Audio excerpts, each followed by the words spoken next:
Hello guys and welcome to episode 6 of What the Tech. My name is Adam Lobo. And I'm Lehud on behalf of Said. Yeah, so Said had an emergency with his family, so he had to skip the podcast last minute. So our thoughts and prayers is towards Said's family because he had a very important emergency. Okay, we're going to dive in straight because today, Lehud, we have lots of very interesting news. More interesting news than the videos that we've been doing. Because for those of you who follow us on Adam Lobo TV, you might notice that we have been slowing down a little on the videos, but we promise you next week is going to be lots of videos coming up. We do have 3 main news that we're going to talk about. And for this week onwards, we are going to have one specific question, which is based on the community question. So for example, for the question of the week is that should smartphone companies skip flagships every single year because of the incremental updates that we've been having? Not for everybody, because people like the Vivos and the Huaweis of the world still do a very good job every single year. But we are talking specifically from brands like iPhones, the Google Pixels and the Samsungs of the world. So we do have some great feedback coming from you all, which is great. But let's first dive into the first news for today, Lehud. Okay. So what is the first news we have? Apparently, we have a very interesting foldable which has been unveiled. Yeah. Yeah, the first news is like OPPO N5. Fold, is it?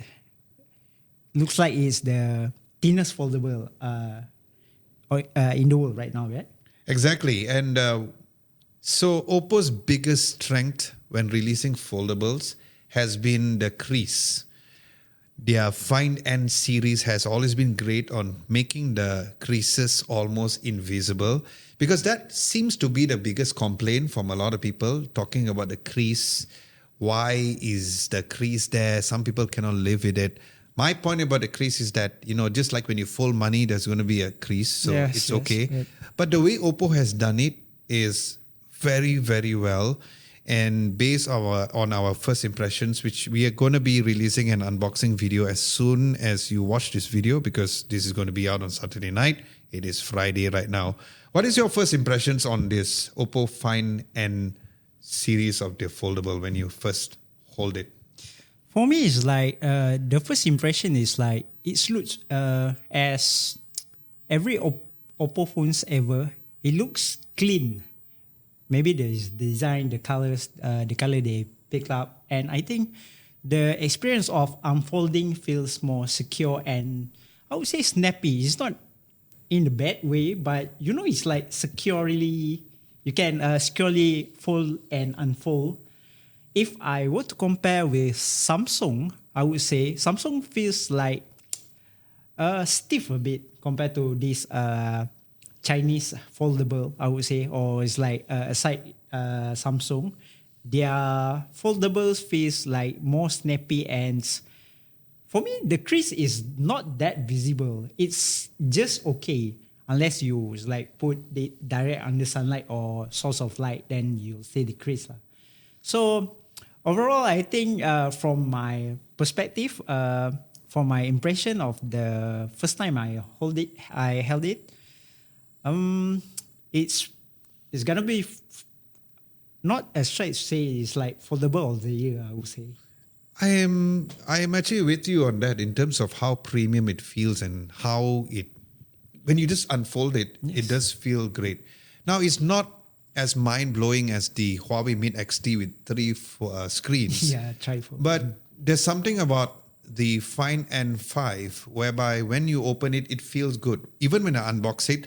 Speaking of unboxing, because like I said, the video will be out. I like the fact that they include a case. And because you all know, especially me, I love white. I like the white color case, and the way when you put the case on to the back of the phone, you cannot take it out easily. And Oppo has done white color smartphones the best, right? The Find X8 Pro was good. Right now, when I saw the white color, which is called Misty White, and there's also the Cosmic Black or something like that, which looks good. I don't know how Oppo does this, but they've always done a very good job when really making the crease invisible because it is so unseen. Like you cannot see it in a naked eye properly unless like, if you're really looking for it. Yeah. It's same like how, if you see something and then there's a dot and then you can't unsee it. Yeah. But I think that they've done a very good job. Now, for those of you who are watching this globally, the OPPO version of this Find N is similar to the OnePlus version of the foldable. So what happens is that globally, it's released as a OnePlus foldable. And then for certain markets is the OPPO. What's interesting is that might not be the case this year because they are doing a global launch as opposed to doing typically on a Find N.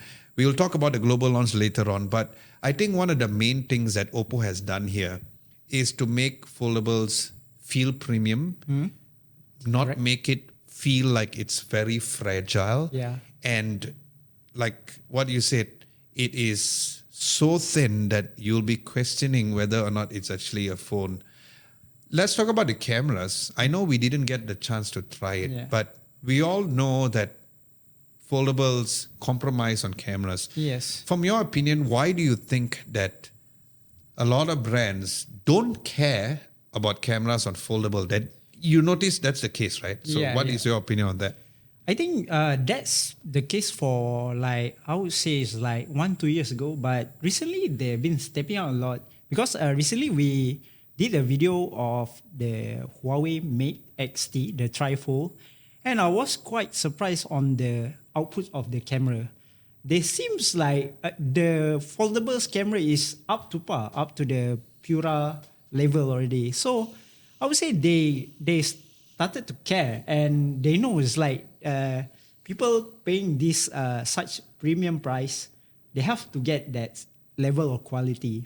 And I think this OPPO N5, Fold N5 will have the same camera quality as the flagship, I would say. And I think this one, we go back a bit from before you say about the case, right? Because I did the video on both the trifold case and the OPPO N5 fold case, I would say the OPPO's case fits much better. I think you try it too, right? Yeah, it you're just right. fit much better. Right? I totally agree because when we did the unboxing on the Huawei Mate X6 and the XT, the way that the cover felt at the back, to a point where when we were shooting the unboxing, I was trying to remove the cover and it was very difficult to do so, which is good because it's something which is very good when it comes to a foldable. Another very interesting fact is that not only that this is going to be the thinnest foldable out there, but also when you unfold, it's also the biggest screen, right? Yes. But one of my biggest problems with foldables in general, honestly, is the speakers. Oh. Because I can kind of understand that the reason why is because, it's so thin, you cannot like put like a crazy speaker driver inside. But I totally agree with you that gone are the days that cameras does not do very well on a foldable right now. At least they're taking that seriously. Yes. So the question is that, Huawei has done a triple foldable. Do you think OPPO is going to do their own trifold? Since, it's all within the market, right? It's the Chinese market. So if Huawei can do it, do you think that OPPO can release their own trifold? Yes, definitely. Because from their side of just like the Chinese manufacturer, they are so competitive. It's just the matter of time. I would say it's like give them like half or 1 year something. It will definitely happen. It will become the norm because back in the days we laugh at what triple camera, quadruple camera. See now, it's became a norm already. But speaking of being a norm, I'm sure you remember this because you have been in the industry for quite a while. Remember OPPO had a rollable smartphone? The rollable display? Yes. They were the first one who did it. I remember I went to the office and, I remember Amans was there, Effie and all was there. I was surprised that nobody made that something which is, because it was kind of cool because you kind of roll like from a regular phone and then it like unrolls into a longer form factor or a wider form factor. Why do you think that the rollable smartphone did not kickstart as good as how the foldable ones did? For me, it's not about just the product. It's about the after sales. If like they have like defects or it's like need repairs, I don't think stuff like that would benefit them, or it's like maybe a much more huge liability for them. So I think the readiness to be available in the market is not there yet. Very good point, because readiness is a super good point. I had this conversation with one of the guys from Aperture, Southeast Asia, and we were having this conversation about how certain brands doesn't innovate, like how Apple takes their time to innovate on stuff. Yes. Every time when I tell people why, it's mainly because of the fact that the readiness, like what Lehod has mentioned, because it's not easy to just come up with something new. You need to have the demand as well. So I guess the whole rollable thing might be something which is a bit more complicated compared to a foldable. And you notice every single time when we review a foldable, it's always about hinge, advanced this. They really talk a lot about that. And we as reviewers, we need to talk about that. Although it sounds a bit boring, but I guess that is actually very good. Now, if you were Samsung, would you freak out the fact that there's a trifold? And would you freak out the fact that right now OPPO is doing a very good job with their foldable? So if you were in Samsung's shoes right now, how would you react to what's happening right now? For me, it's like now, I wouldn't say I'm panicked because Samsung is good at what they do. You know, it's like, yes, there are many foldable phones, but Samsung is excelling at their software. Agreed. Which is their dual display is very usable and practical in terms of practicality and their OS. So if I was Samsung, I definitely wouldn't freak out, but I would say I will find a way to innovate to the trifold maybe. Then just like what I said before, it's all about the readiness and what will you offer with the 3 screen. Actually, I'm sure they will come up with something more innovative. This is a very good point. I think before they even come up with a trifold, I think what Samsung needs to do is to probably really give a hardware change. I wouldn't say improvement, because I don't think there's anything wrong with the Samsung Galaxy Z Fold 6. I think they just need to have a very significant change, which brings us to the topic later on, which we're going to talk about how should companies release flagship every single year, because if it's going to be incremental updates, then you might as well don't, right? Before they even come with something like a trifold, I think they just need to improve the overall design aspect of it, not make it too long. Maybe they should make it a bit more like a phone, a bit more square kind of design, more like a real candy bar shaped smartphone. The crease is something that, it's about time they do something about it, because previously it seems impossible. But if Huawei can do it on the Mate XT to have 3 screens to open and make it so nice, I think that once Samsung nails those areas, because software has been the best. Yes. And that's the reason why people always go out of the way and always get Samsung devices, whether or not it's a foldable or a flagship. I think once they improve that level of everything, then it should be great. So, great points, which has been talked about on the OPPO Find N5. Now, we will be doing a hands-on video, which is coming up next week, which we'll talk about later on as well. But if you haven't subscribed to the channel, hello and welcome once again. This is called What the Tech Podcast, whereby we talk about certain things that is happening in the tech industry, which may not necessarily need a video by its own. So we are here to discuss. If you have any questions or if you want to participate in these particular discussions, feel free to comment in the comment section below on this particular video, or you can head on to our YouTube community page where we do have some questions asked every Wednesday as well. Okay, so that would be for OPPO. So now, Mr. Tim Cook, Yeah, gave us a very pleasant surprise. So what is the surprise and what exactly did he tweet it? Get ready to meet the newest member of the family.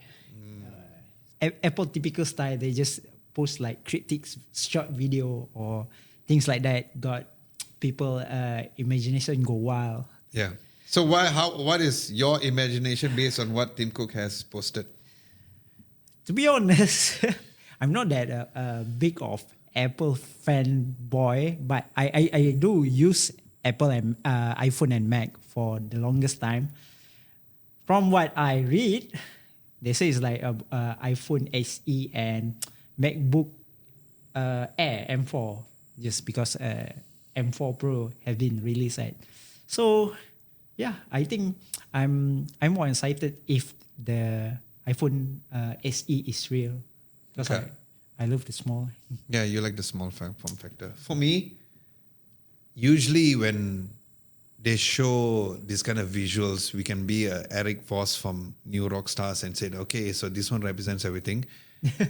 But just by what Tim Cook has posted, I can't even guess what that is. It just looks like an Apple logo with some beveled, nice design, looks very metallic. The iPhone SE is rumored to come, so you are right about that. We don't know whether that is for sure. There's also the rumored M4 MacBook Air. There's also another rumor which might or might not happen, is that they might come up with their more affordable version of the Vision Pro. We do not know that's going to happen. Maybe it's just called Apple Vision. Because what's interesting is that Tim Cook has said that meet the newest member of the family. So if you're going to say newest member of the family, I have a very strong feeling, just my feeling is that it might be something New device. That means a totally new device or new segment, because the SE have been around for the longest time. I wouldn't call the M4 MacBook Air a new member of the family. I could be wrong, but I have a feeling that there's going to be that one more thing that is going to be totally new. We didn't get any official invites to go to Apple Park or Cupertino, which means that most probably it's just going to be an online event. But it's very rare that Apple introduces a brand new device on an offline event or an online event only. So this is something which is actually very exciting.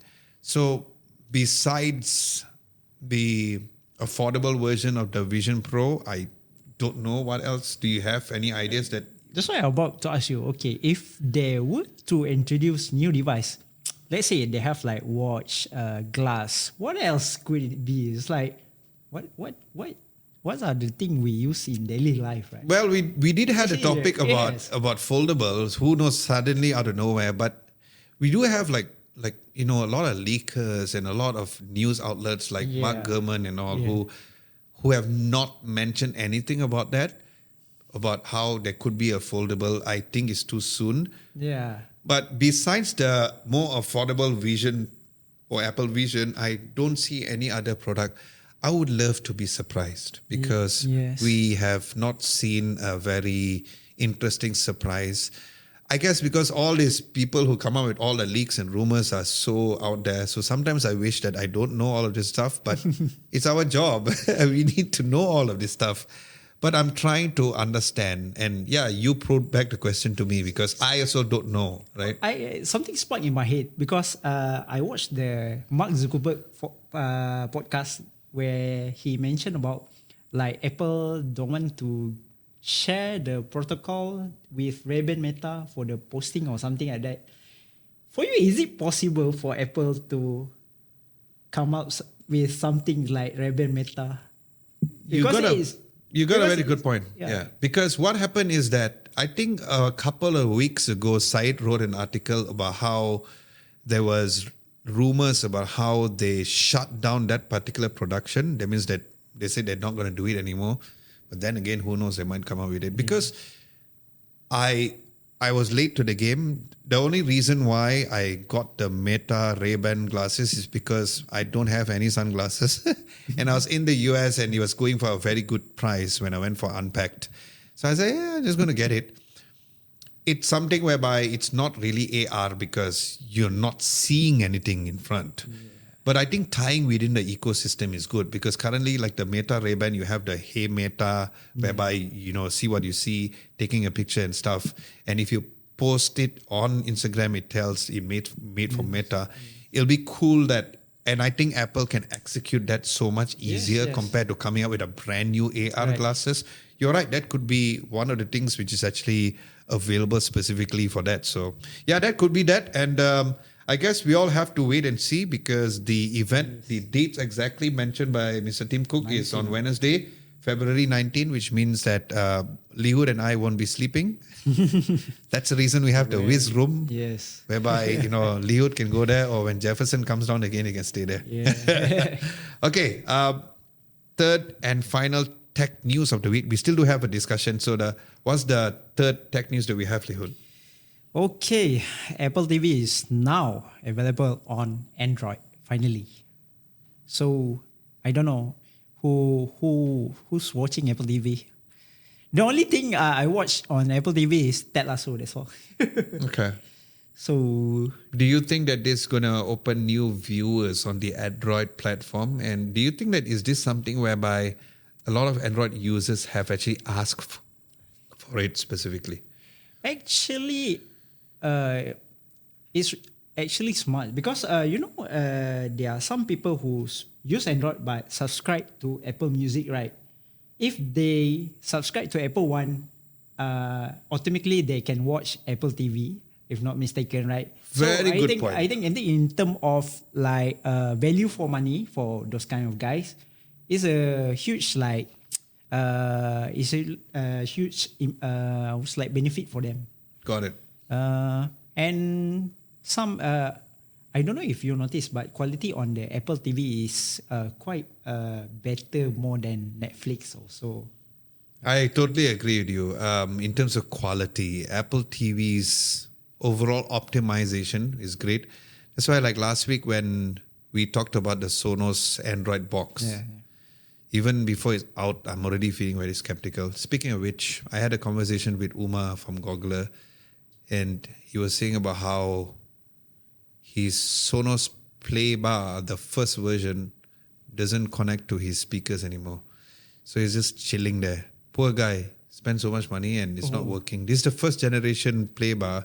Play Bar is the old is like a sound bar, but it's the first generation. It's black in color.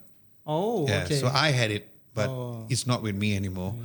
But what is very sayang is the fact that it doesn't work for him anymore.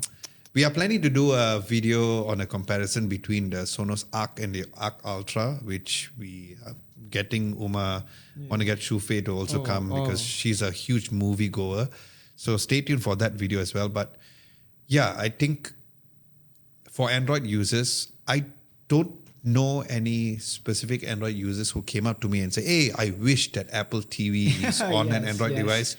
But it's nice that it's there. It opens a new horizon for people who want quality. Yes. I think having Apple TV as an overall interface is also very, very beautiful. Yes. And it makes your dumb TV smart. Like this particular TV was a friend's TV.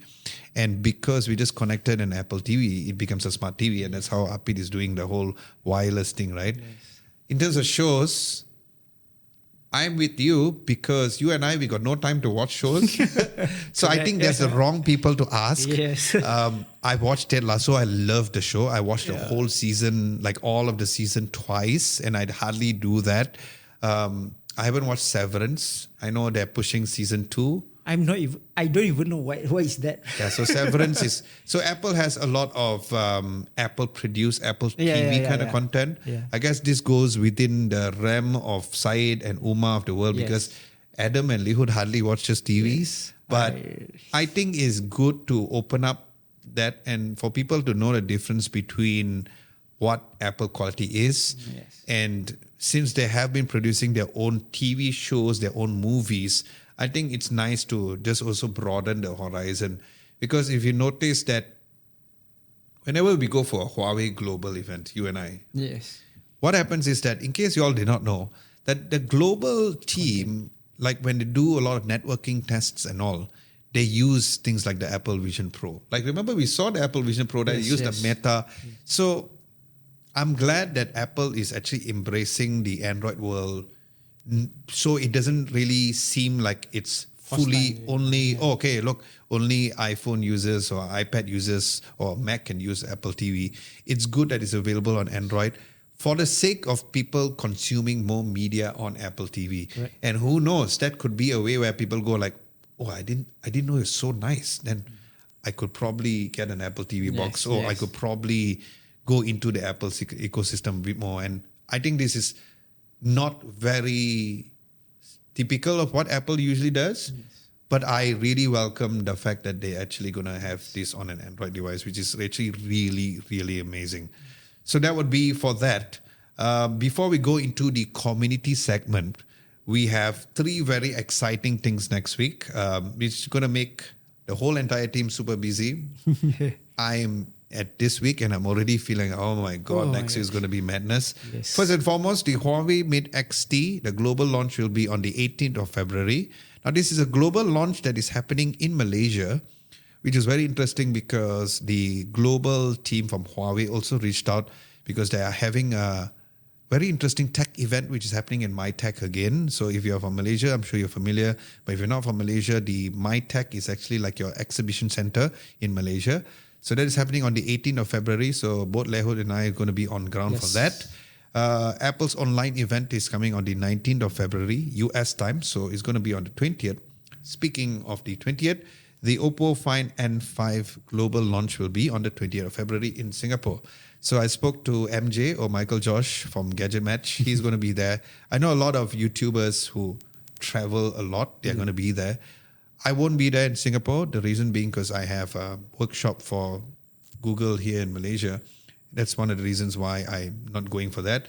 But we are glad that we have the devices over here. But yeah, so next week is going to be a lot of news. So make sure to not only subscribe to Adam Lobo TV, but of course to check out our daily tech news at site rights at www.adamlobo.tv as well. So that is where we can actually get all of this stuff. It's going to be a very packed week, not only for the whole entire team, but everybody who is within the tech scene. All right, let's go into the community segment. So probably you can read out what is the question that we have asked. And so what was the question? Okay, the question is, should smartphone companies release flagships every year, or they should skip it at least once every year? Why? Okay, before we give our thoughts, let's read the comments, because there's nothing like reading some comments, and some of the comments are very interesting. Yes. So we do have a total of 79% at the time of this recording to say that yes, skip, and then 21% says nope. Every year they want a new phone. So there are a total of 9 different comments. We have the first comment coming from HMan1801. He said that they would save money and demand, and the demand would be higher when they did release them. So that is one comment. Another comment is that I have just one question. So this is a little unrelated, but I guess related in a way. I have 8 gigabytes of RAM with 256 gigabytes of the S23 Ultra. Do I need an upgrade yet? So that is already a question by itself. We got this fella who seems very pissed off. We always get angry comments. Victor Ru Tumo 7244, he said, even with the S25 series, with its crappy upgrades, still a little better products than the S24 series at around the same price at launch. So yes, I wouldn't buy the S25 series if I had the S24 series, but it's better to buy the S25 series compared to the S24 series if I had the iPhone 16. So that was like a sidekick to Apple and iPhone, so fine. Alexandra says, I'm rocking S23 FE Samsung. I don't play games or do any heavy tasks. Honestly, I don't see any reason to switch to a different phone unless they give me a crazy new feature like free satellite calls. Like seriously, a little bit of camera, a little bit faster processor is simply not enough these days. The person named The Goat, nobody cares. If you didn't care, you won't comment, bro. But it's okay. Thank you for comment. We appreciate that. But okay, it seems like you actually care. Yeah. And then we have Coffee Cake. He said, I don't think many of us are able to a fourth flagship these days. The only people making money here is the telco companies keep renewing the contract once you bought a phone. Very interesting insight with them and exchanging new devices with them every single year. So before I give my thoughts about this, first, is it a yes or no for you? I feel if from my perspective as a consumer, yes, they should skip because the upgrades were incremental, and I think it's like it's putting pressure on them to right. They it's like nowadays the flagship have gone to the peak. There's so little things to be improved. So I would say if they skip a year, it's like I would say only release it once in 2 years would be better from my perspective. But I get the point that they're doing business, right? Like what the last comment says, they earning from the telco, which is right because they telco have this kind of plan who you pay, you can change phone every year, right? That's how they make money, right? So yeah, in terms of business, yes, they have to release each year for the sake of, I think. But if it's not business, from your opinion, you feel that that should not be the case. Yeah, they should just skip, I would say, because me myself, I'm still using iPhone 15 and it's still okay. Okay. So I like what you always say in your review. You always upgrade when it's like you using like last 2 years or last 3 years device, right? Yeah. So I mean, you should just keep updates yearly, I think. But let me be the devil's advocate here, right? Advocate here, right? Jefferson's going to correct my English after this. Let me be the devil's advocate here. How is it that the Vivos and the Oppos of the world can come up with smartphones every year and they come up with significant upgrades every year as well? So if you're saying that we should skip 1 year, then why is especially the Chinese makers, they can do it every year with quite significant changes, especially for Huawei, for example. So how would you react if that's happening for them? For me, it's good for them, but I stand for it because me, myself, I won't upgrade every year, right? And I feel like if they skip the releasing of yearly flagship, there will be like much huge improvement. And I think I would say they on the release day will be more hype. It's like, oh, you haven't seen a new phone in 2 years, right? People will be hungry to buy, I think. I get what you mean. And I think if you ask my specific opinion on this, I feel I stand firm also with what I said, that people should only change their phone every 2 years. That is true. But at the same time, there are those ballers who like to buy phones every single year just for the sake of showing that. Yeah. It doesn't work for the iPhone specifically, because if you want a baller with a new phone, but if you're going to look the same for the past 3 years, 4 years, what's the point? I feel tired when there's new phones coming out where there's not so much.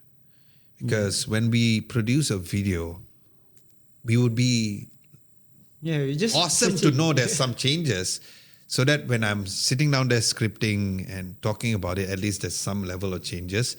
So it does feel a little demotivating when there's not so much of a changes. I personally change every year because I'm a tech reviewer. Otherwise, I would be in the same boat as Said and Apid and Lihud and everybody else in the team, because of the fact that we don't really need to change. I am leaning towards that on a laptop. So like, for example, I still really love my M3 Max MacBook Pro. Yeah. And although we do have the M4 Pro, I do use it. But if I really I just want one machine where I've installed all the plugins for Final Cut Pro and stuff, I actually am very happy with my M3 M3 Max MacBook Pro.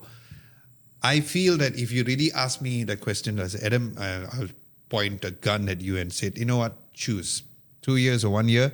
I'm going to be voting for yes, they should skip. Because if the same could be done for tablets, So like, for example, like the iPad or even Samsung Tab, like there's certain years where they never release it. Why can't you do the same for smartphones? Business is correct. The whole telco thing. So yeah, you're right. The comment over there was very interesting. The coffee cake. So huge shout out to you, coffee cake. I want to say copy cake, because the fact that that is something whereby it is a little interesting because we didn't kind of realize that insight until that was mentioned. So yeah, I don't think they're going to do that. But if the Apples and the Googles and the Samsungs of the world, who are the ones who hardly do huge upgrades, I don't know whether they're going to lose a lot of business, but I feel like they will gain back after the 2 years. Your idea of, this year there's no iPhone, then the next is going to have an iPhone. That's lovely. And it's going to make people a bit more eager. Yes. And whether or not you're a tech fan or not, I think it will give us that excitement. Yes, So correct. so what's new, right? I mean, like if they don't want to release it yearly, like it's like maybe they can release like, okay, this year we're releasing like normal flagship. The next year we're releasing like foldable flagship. Like they skip it. Yeah. That's a good suggestion. Because people don't have to like chasing to buy the same. They like both phone, but maybe they can buy like different year. Either that or they should rename the incremental changes to S models. So remember like last time you had your... I think that's a good one too lah.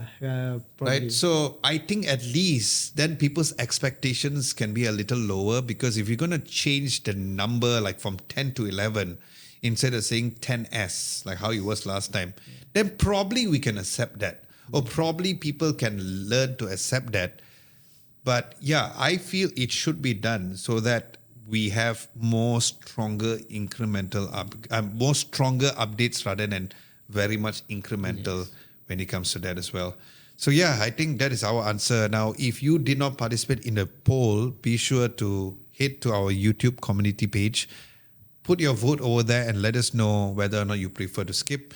And next week, Apit came up with a very interesting question a couple of days ago. So probably you'll be asking that question. If you want to know what is that exact question, make sure to stay tuned once again on the website. And if you guys are listening right now, the good news is that the podcast is available not only on YouTube to see our faces, but also on every single audio platform. So whether or not it's Apple Podcasts, that annoying Spotify, you can actually get all of the podcasts when it comes to audio and also on video as well.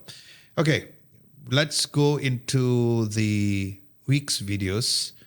Since you were in charge of doing the S25 Ultra, what are your thoughts about that phone in a nutshell? Since I think it was just me and Sai talking most of the time, what do you think what is your overall impressions? Did you really like the S25 Ultra, and do you think that it is a phone that is going to last the whole entire year being one of the best? The reason why I say that is because the S24 Ultra, again, as usual, every single year they release it early of the year. Yes. But at the end of the year, most YouTubers, like even MKBHD, Super Saf and all, they still call it one of the best phones. What's interesting is that they always release it the beginning of the year. Yes. And even at the end of the year, it becomes one of the best battery smartphones. Do you think that the S25 Ultra is going to be the same, that is going to last throughout the year to be one of the best Android flagships? For me, yes. Because I would say the design is nice. I'm one of the person who's like, oh, this is just on paper incrementals. But after I use it in real life, I feel like it's a very good phone. If you don't have the S24 Ultra. Yes. So it is very, I would say it will last till the end of the year, because knowing Samsung, they are very generous with the updates. The new One UI 7, right, is so clean, and the new Gemini Live and all those fancy AI abilities or functions is very practical and useful. So I would say yes. And personally, if I don't have to use an iPhone for my work, I would change to the phones definitely. Nice. For me, I've said it in the in-depth review that one of the biggest takeaways of the S25 Ultra is the fact that it's super light. I'm also rocking it without a case. I'm planning to give back the review unit and make a purchase of the white color because I love the white color as usual. But it's the screen, bro. Oh my God. Yeah, the screen is The one of the best. S25 Ultra screen, hands down the best smartphone screen for year 2025. And every single year, the screen just looks better and better. Just when you think that a Samsung flagship smartphone screen won't look better than how it can be, because you'll be like, okay, this is the best. And then next year, it's like, how else can it improve? But they've done it again. And the anti-glare technology. Yeah. I don't understand why other Android smartphones do not follow what Samsung is doing over here, because it's so nice to a point whereby like you can just use the phone in a super bright daylight, or you can use it in a very bright environment, no reflection. You can watch in every angle. It's honestly like a TV shrunk into a very small device. Camera-wise, we are planning to do an in-depth review of the camera to test out the log recording. The log recording is so good, even the stabilization. One thing which is very interesting, which is a spoiler alert of the video, is the fact that you could record log 120 FPS 4K, which is mind-blowing because some other cameras like the Sony A1 who records on 8K, it totally overheats. So for me, I have the confidence that the S25 Ultra is going to be staying on throughout the whole year to be one of the best flagships, similar to what the S24 Ultra. Final question about the S25 Ultra. Be honest. I mean, you're honest anyway. Did the effect of removing the Bluetooth affected you personally, or do you know anybody else who was affected with the removal of the Bluetooth within the S Pen? Because for me, during my 2 weeks of using it daily, surprisingly, although I was disappointed at first, I didn't take out the S Pen at all. I was like, oh my God, when I was writing my script, I was like, yeah, I didn't take it out. So what is your opinion from your usage perspective? Or did you come across anybody who felt like that was a huge bummer now? I think it's not a huge factor for me. It doesn't affect me much, but I know personally some person who use that kind of feature is like for the shutter, shutter button and all that. For me, it's just small thing because let's say if you usually use that for taking pictures, you still have the gesture and all Exactly. that. So I would say it's okay. It just makes sense, and feels like the S25 will do just fine. And to add like a bit from your point, like you say is like, will it continue to be the best till the end of the year? I feel like the one thing, and maybe like one or two things that won't win Samsung as the smartphone of the year is the charging capabilities and their photo apps. I would say camera lacking those fancy filters function. Oh yeah, good point. So I think if Samsung can add those two, easily they will be easily the phone. You're right, of the because like the Xiaomis of the world, they have the Leica filters Yes, and then the Hasselblad filters, which you might think that you don't use it, but ever since Apple introduced the photographic styles, I use it a lot. You got a point. One thing which I also was trying to understand is that, because a lot of people ask us as YouTubers and reviewers, so I'm going to throw that question to you. If someone who is using the S23 Ultra, do you think they should go with a cheaper alternative of the S24 Ultra or the S25 Ultra? What is your opinion? I asked them what they usually use for the device. If you say recording video, of course, S25 Ultra, no question. Because the lock capabilities is insane. And just like, you can just adjust the color correct and poof. It becomes like, oh, wow, you calibrate it already, right? It's a huge feature for me. But if you say, if